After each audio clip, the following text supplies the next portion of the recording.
A new female alternate version of a major villain has recently been introduced, which means it's time to talk about all our favorites from over the years. But we will kick things off with the new addition debuting in Batman Caped Crusader is Oswalda Cobblepot, the Penguin. This is definitely a turn of events since the Penguin is almost always depicted as a man. So of course, people had questions. The show's creators shared in an interview with the Emmys that they decided to do the gender swap for a few reasons. One was they were feeling a little stuck when it came to the Penguin and not really knowing what to do with the character in the show. That, combined with wanting to introduce more female villains, led to the idea of a gender swap. Apparently, after that hit the drawing board, the ideas just started flowing. Minnie Driver, who voices Oswalda, shared her excitement at the new version of the character, especially the fact that she is a mother and a psychopathic criminal at the same time. Some people aren't as happy with the change, but for the most part, people seem to be more upset that they decided to go with a name like Oswalda for the character instead of something like Odessa or related. Misery was created using Carnage and Anti-Venom, and that means she has a very, very powerful healing factor, considering the two are always trying to destroy each other. She was created by Alchemex because they wanted to weaponize the strains from the Sims they had captured. Of course, there was a scuffle that resulted in the Misery sample bonding with Liz Allen, a scientist working on the project. It made her look awesome. No way around that. Scary, but awesome. Misery is red and white and has sharp limbs coming out of her back. Her healing factor is so powerful, she is easily able to fuse herself back together after being literally cut in half. Adeline Stern is Scarecrow for Batman Beyond, that is. Stern is from Neo Gotham, which is Gotham City but set in the not too distant future. So Bruce Wayne is alive, but he's old, and Terry McGinnis has taken over the Batman mantle. Which also means a lot of the classic Batman villains are taken over by other people. And in this case, Adeline Stern is the Scarecrow. Jonathan Crane actually kind of created her. When she was a kid, she watched her dad lose a fight to Batman, Bruce, and it was traumatizing. She received treatment, it just happened to be from one of Crane's disciples, so she actually ended up even more traumatized and hating Batman. This carried through her adult life. She viewed Batman as a demon that needed to be eradicated. Important to note, 1, Adeline's not unhinged in her day-to-day life, she's actually a news anchor. And 2, future Gotham is covered in technology. AI home systems, massive screens everywhere, it's almost impossible to not be close to some form of technology. The OG Scarecrow used fear gas, but Adeline puts a modern spin on that and instead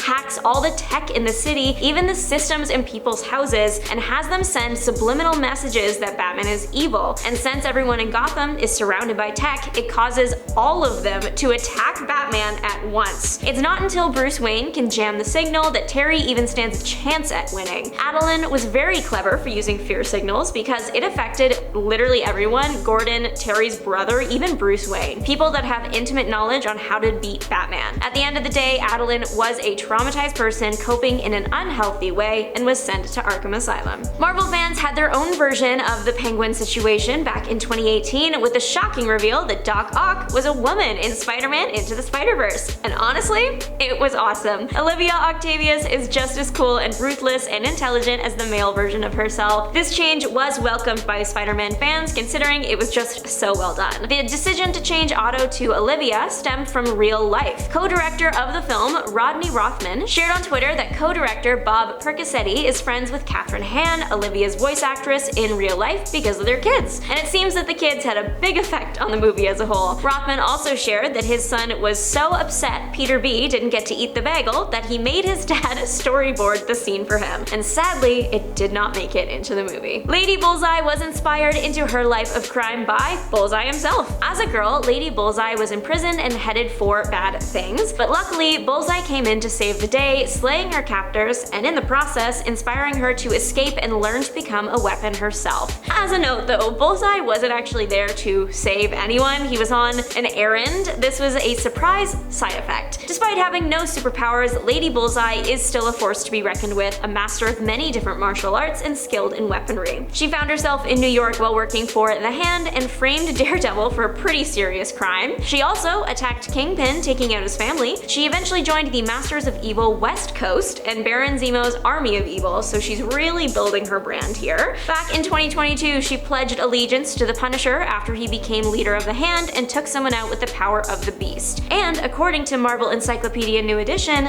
Lady Bullseye is faster than Bullseye. Red Skull had a kid, and she took after her father. Her name is Cynthia Schmidt. Her villain name is Sin, obviously. Her dad is messed up. That is not news. He proved he is a horrible dad, though. He accelerated his daughter's growth and gave her superpowers after she spent her childhood being raised by one of his followers and indoctrinated with his ideals. He also never wanted her, so that's fun. Sin became the leader of the criminal group Sisters of Sin. They were often depicted fighting against Captain America. She was responsible for his passing in Captain America Volume 5. She also held Black Widow and Sam Wilson hostage once. Sin was recently defeated in Avengers Assemble Volume 3 Issue 1 as she literally disintegrated. She was adamant that hate would live on. All in all, the rotten apple doesn't fall far from the tree. Martha Wayne's Joker. And that's it. That's the whole sentence. In the alternate timeline known as Flashpoint, Batman's mom became the Joker and Batman's dad, Thomas, became the Caped Crusader. And that happened because the guy who ended the life of them in the main timeline ended Bruce's life in the Flashpoint timeline. Turns out Bruce's parents take his passing about as well as he took theirs, if not worse. Martha Wayne was obviously super depressed for months after the incident, and therapy wasn't working really well. And then her husband encouraged her to please move on because it had been months and he missed her smile. Maybe not the perfect thing to say to her in her state, because when Thomas was out, she gave herself a Glasgow smile so she would always be smiling, and boom, new Joker. Overall, the concept of Batman's mom being Joker is really interesting, and it makes sense now why the Batman is so reluctant to take the Joker out, even after all the terrible things they do. That has always been a point of confusion for people. The Joker is deranged and evil, so why can't Batman take him out for good? If the Joker is or was the love of his life for real, there's stakes there. Martha's Joker was equally as deranged as the Joker we are used to seeing. Kidnapping people, she attacked Batman's sidekick, ended Gordon, and eventually finds her end falling into an underground cave. Now this might be a shock, but I like Disney princesses. I know, you could probably never tell from looking at me, but all my dreams came true in Edge of Spider-Verse Volume 2 Issue 4 when they took Spider-Man characters and inserted them into a Disney fairy tale. Obviously, everybody slayed, but I really loved Fairy Godmother, aka the female fairy tale Green Goblin that has popped in to help Princess Petra get to the ball. Godmother's name is Norma, and she really only helped the princess because the goblin's crystal orb was stolen by the queen, and she wanted Petra to get it back from her mom. She gave the princess powers and also a beautiful dress that I am foaming at the mouth for, and set her on her way. 10 out of 10 story, absolutely no notes. Also featured a female version of Mysterio. It was the queen, the mysterious Empress. Magneto hails from Earth 982, the one where everything pretty much happened 15 years before it did on Earth 616. Magneto is and isn't Magneto. She has the same powers as him, powers of magnetism, but she is his predecessor. Her Earth had a Magneto, but